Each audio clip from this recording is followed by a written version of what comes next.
L'ouverture de cette ligne directe vers les États-Unis vient soutenir la volonté des autorités ivoiriennes de repositionner la Côte d'Ivoire sur l'échiquier international et faire de l'aéroport international Félix Houphouët-Boigny un hub régional. Le vol Abidjan-New York est assuré par les compagnies Air Côte d'Ivoire et Ethiopian Airlines grâce à un accord commercial de type code-share. C'est donc une fierté, Monsieur le Premier ministre, pour nous que nous ayons ensemble, avec votre bénédiction, avec tout le soutien du chef de l'État, donc réussi à faire en sorte que cette attente de plus d'une vingtaine d'années de nos compatriotes soit satisfaite. Je voudrais terminer pour dire que c'est avec fierté que nous allons vous représenter avec certains collègues sur le vol inaugural qui part.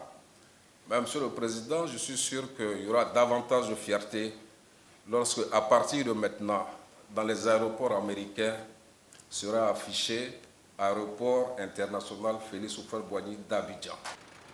Les actions de l'État de Côte d'Ivoire visant à accroître le secteur du transport aérien ont permis à l'aéroport international Félix Houphouët-Boigny de passer d'un trafic d'environ 600 000 passagers en 2011 à plus de 2 millions en 2017, soit une croissance de près de 220% en 6 ans. Le Premier ministre ivoirien se dit heureux de cette nouvelle ligne directe.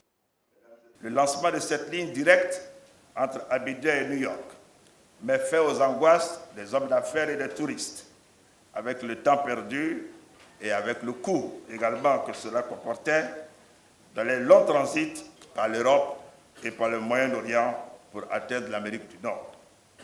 La porte pour le développement des échanges économiques et touristiques entre la Côte d'Ivoire et le reste du monde s'agrandit ainsi en offrant plus d'opportunités. Ce vol Abidjan-New York intervient après l'acquisition de la certification TSA de l'aéroport international Félix Houphouët-Boigny en mars 2015. Son coût est de 470 000 francs CFA en aller-retour.